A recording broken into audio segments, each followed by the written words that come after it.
हम पूनम कर्ण अपन मिथिला अपन मैथिली चैनल में सबके प्रणाम करै छी।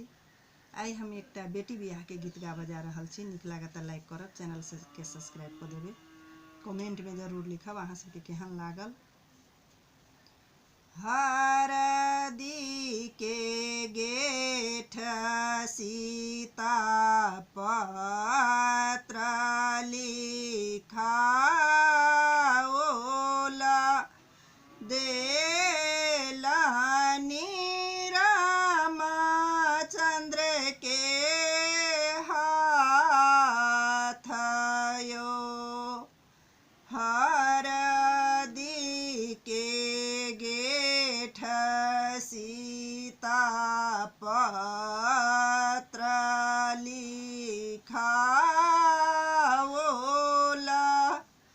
देलनि रामचंद्र के हाथ यो। चिठिया पढ़ी राम जी मुसुकाबथि किए सीताया गुतायो। चिठिया पढ़ते राम जी मुसुकाबथि किए सीताया गुतायो। राजा जनक जी कठिन प्राण ठानला धनुष देलनि अंगूठाइयो।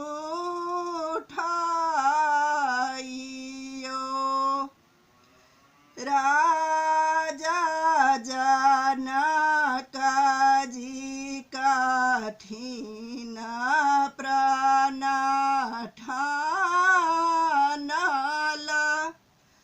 धनुष देलनि अंगूठाइयो।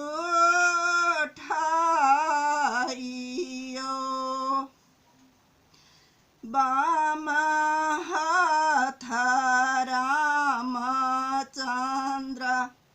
उठाओला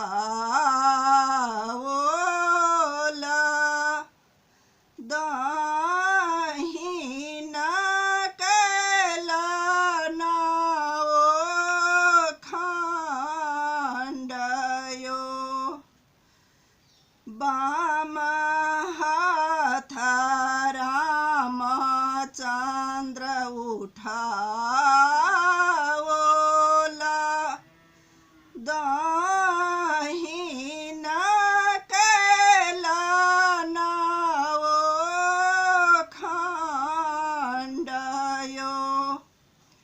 मचिया बैसल मोर सीता दाई सोचथि आब प्राण रहल हमार यो। मचिया बैसल मोर सीता दाई सोचथि आब प्राण रहल हमार यो। जाओ तू आगे बेटी